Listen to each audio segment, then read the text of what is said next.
Good morning. This will be our Sunday school study for Sunday, January 31st, 2021.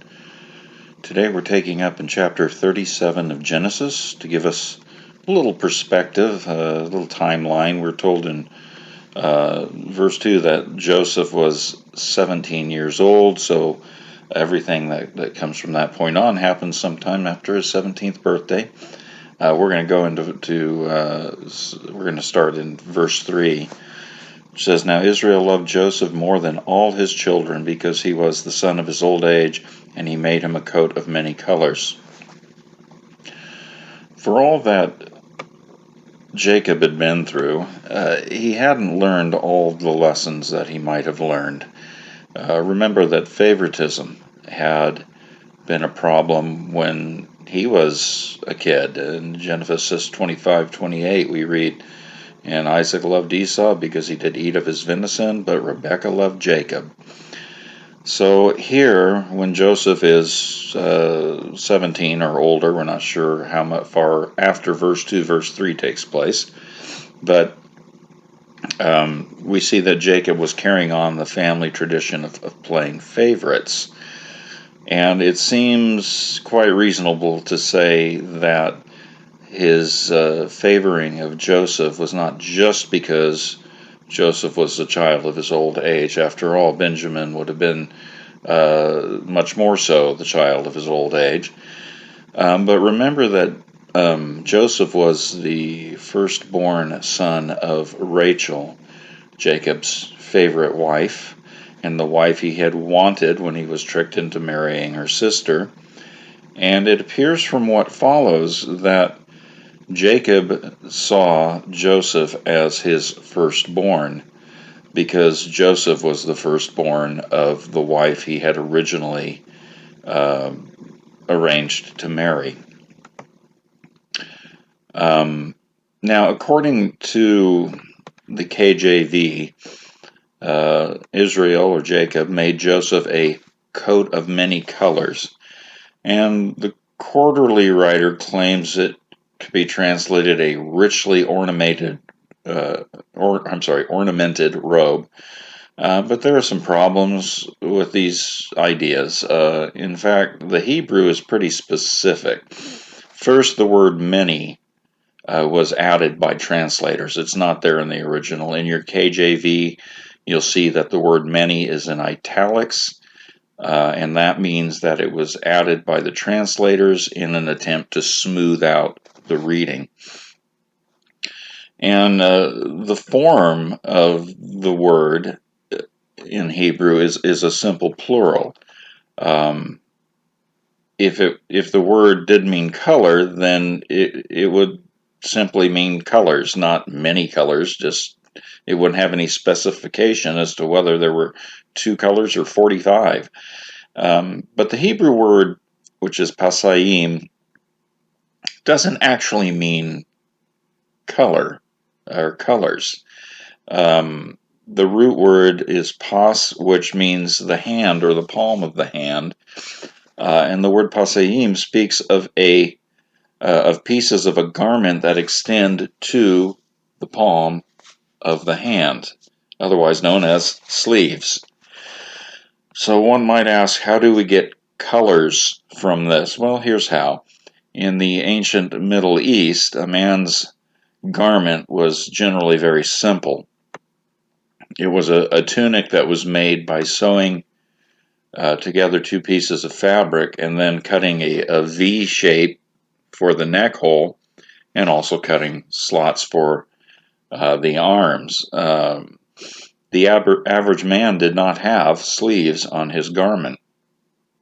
When sleeves were attached, they might be of a different fabric and thus of a different color.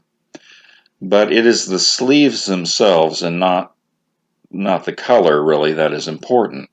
Since most men worked physically, sleeves were rather impractical. In fact, one of the reasons a man wore a girdle or a simple belt was so that he could tuck the end of his tunic up into the belt and thus get it out of the way so he could work more easily. and sleeves would have just been another thing to get in the way. So if sleeves were inconvenient, what man would wear sleeves? The answer is that they would be worn by a man who was not expected to do any labor, someone who was seen as having a position above those who did the labor. In the family setting, the garment with sleeves said, "This son is the head of the family after the father." So now we might have a better understanding of why Joseph's brothers responded as they did. And we read in verse 4, "And when his brothers saw that their father had made him more than all his brethren, they hated him and could not speak peaceably to him." So he was being treated as the firstborn by his father when he was actually the second to last born son. And it was, if that wasn't enough to upset his brothers, we have more to read about, starting in verse 5.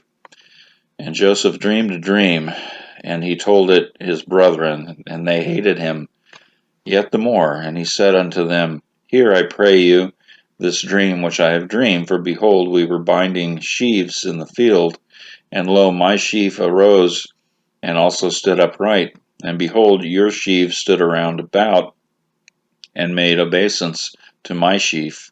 And his brethren said unto him, Shalt thou indeed reign over us, or shalt thou indeed have dominion over us? And they hated him yet the more for his dreams and for his words. And he dreamed yet another dream, and told his brethren, and said, Behold, I have dreamed a dream more, and behold, the sun and the moon and the 11 stars did obeisance to me. And he told it to his father and to his brethren.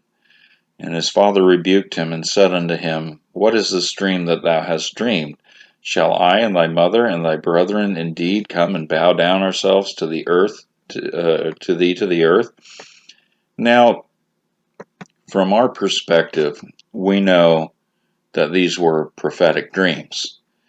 But at the time, his brothers did not yet know that. And so hearing about the dreams just made their hatred towards their little brother worse. Now, it is interesting to note that Joseph did not offer any interpretation of his dreams. Others did that for him.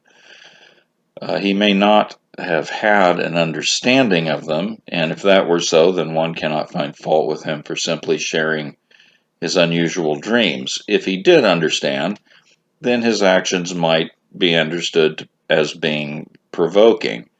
But all we can do here is speculate, because we're not told, and I prefer to avoid speculation as much as possible when it comes to God's Word.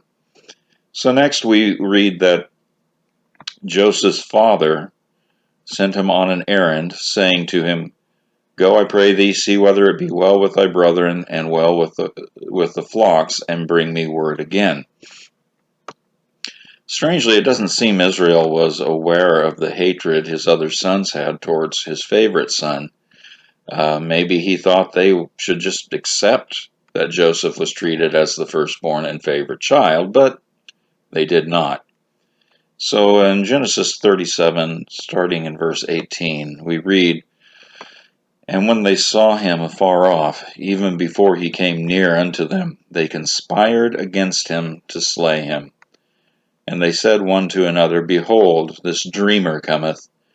Come now, therefore, let us slay him, and cast him into some pit. And we will say, Some evil beast hath devoured him, and we shall see what will become of his dreams. And Reuben heard it, and he delivered him out of their hands, and said, Let us not kill him. And Reuben said unto them, Shed no blood, but cast him into this pit that is in the wilderness, and lay no hand upon him, that he might rid him out of their hands to deliver him to his father again. Now Reuben was the actual firstborn, and here he does the right thing. And he probably fully expected his brothers to heed his instructions. So we have to give Reuben some credit here, as he's the only one who appeared to want to save his brother. But let's read on, verse 23. through 28.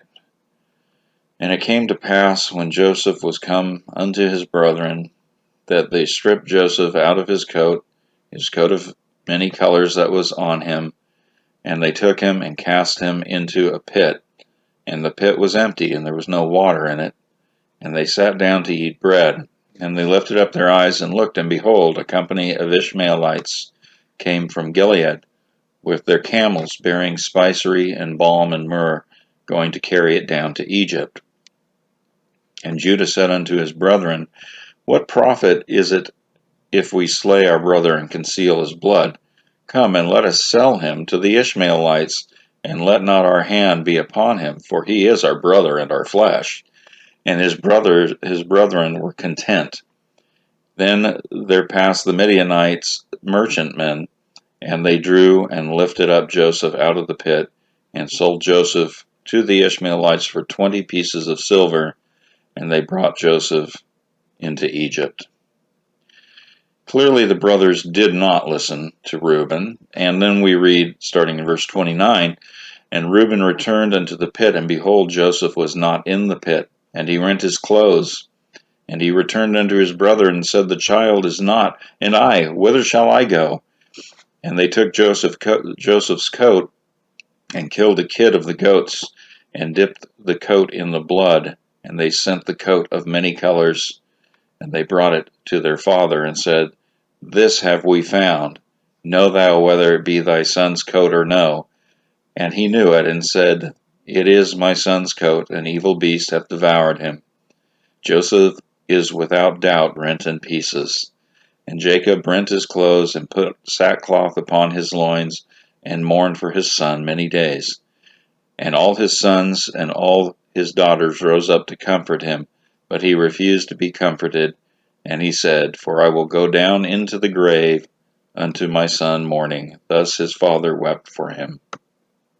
Now, though Reuben had originally wanted to do the right thing, here we see that his concern wasn't entirely for the well-being of his little brother. His question, And I, whither shall I go?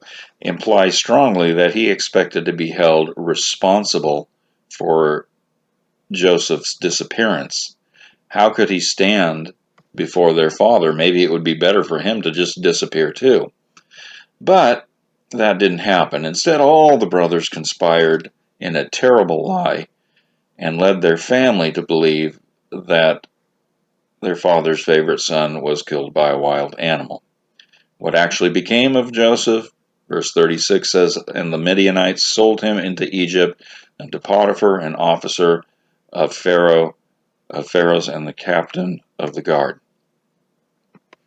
Now, in the account of Joseph, it's hard to miss seeing parallels between him and Jesus.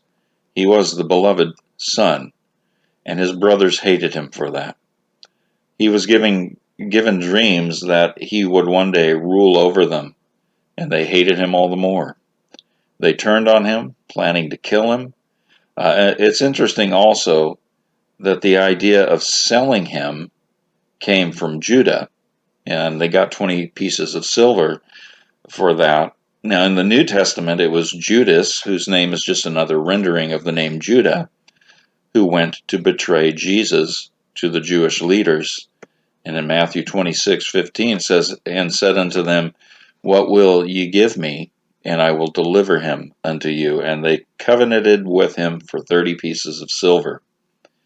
According to Exodus 21, 30 pieces of silver was the value that had to be paid to someone if his servant was killed by your animal. So it was the value put on the life of the servant. So Joseph was sold into slavery for 20 pieces of silver, and Jesus was sold out for the price in silver of a slave.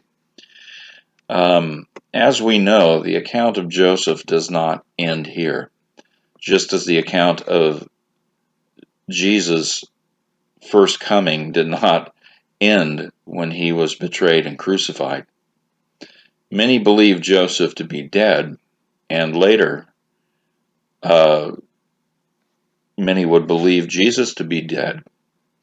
At least uh, one would be, and I'm sorry, at least one of his disciples would be very hesitant to believe that Jesus had risen from the dead, even though the others had seen him. So back to Israel's family. Uh, Many years passed, and no doubt the brothers must have thought they'd gotten away with it. Probably didn't think too much about it. And then in the New Testament, we read that the Jewish leaders thought they'd gotten away with killing Jesus, though on the third day following his crucifixion, they would be proven wrong. Joseph's brothers would also be proven wrong, and they would have to own up to that fact many years down the road.